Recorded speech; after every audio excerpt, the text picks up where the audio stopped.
आज हमने के विशाल भैया के तिलक चढ़ता। आज सब लोग माई बहन है गीत गावता कि अरे बबुआ के चमा चमा अरे चमके लीला आजू तिलक चढ़े। स्वागत करब हम मोहन सिंह बलियावी जी, बहुत बढ़िया गीतकार, आपके भी आशीर्वाद है कार्यक्रम में।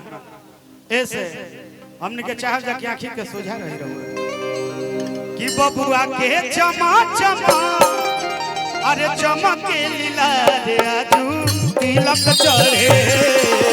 गह गह करत बाटे अंगना दुआर आजू तिलक चढ़े। गह गह करत बाटे अंगना दुआर आजू तिलक चढ़े। बबुआ के चमा चमा चमके लीला आजू तिलक चढ़े।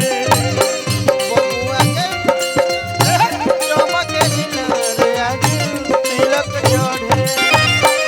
बबुआ के चमा चमा चमके लीला आजू तिलक चढ़े। कह कह करत बाटे अंगना दुआर आजू तिलक चढ़े।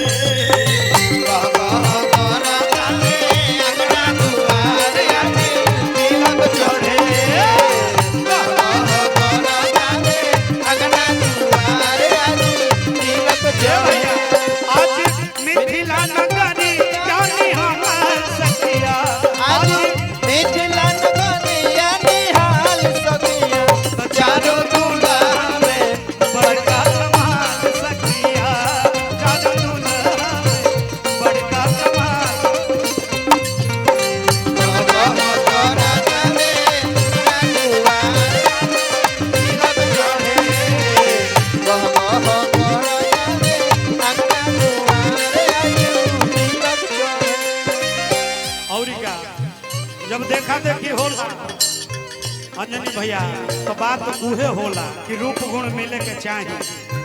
आज रूप गुण मिलल ना कैसे? दुल्हा दुल्हन के रूप गुण मिलले।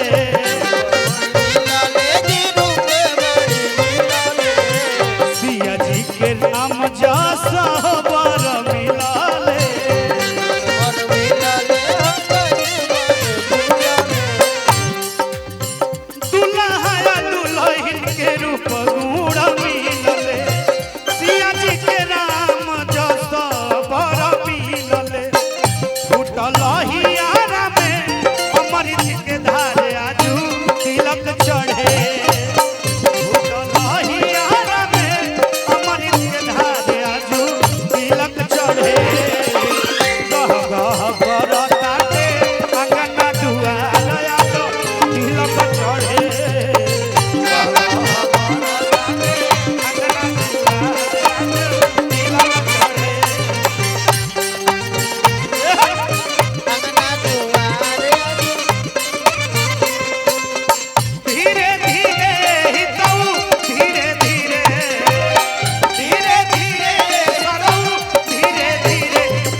दुल्हा के पापा जी कहाँ बानी अंजनी भैया?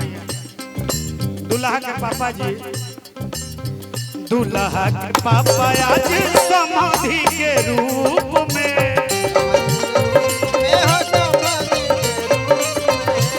रुपया लुटावतानी धई के संदूक में।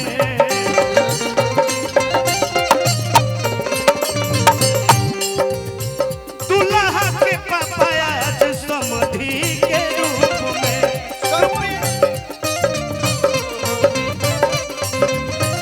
रुपया लुटावत बानी धई के संदूक में।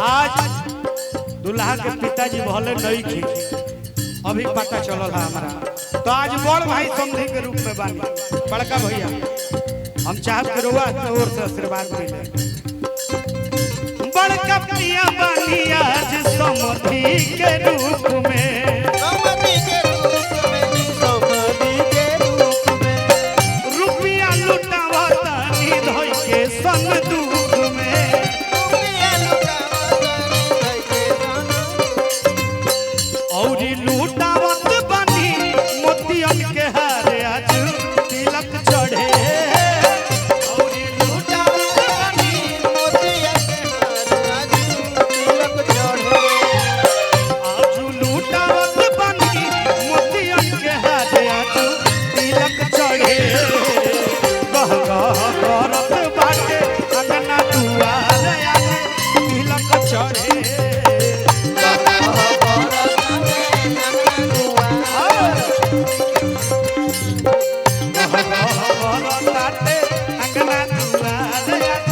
तिलक चढ़े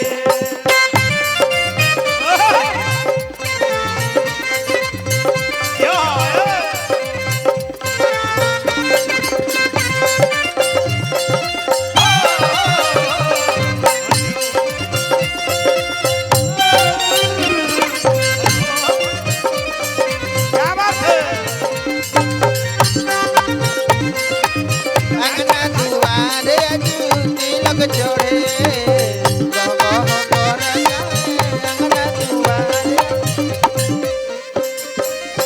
और का आज के आयोजन लास्ट अंतरा में दुआरा पहोता सोनू सधुआ के गाना घर केहू नाश्ता केहू खात बाटे खाना खात बाटे खाना जी खात बाटे खाना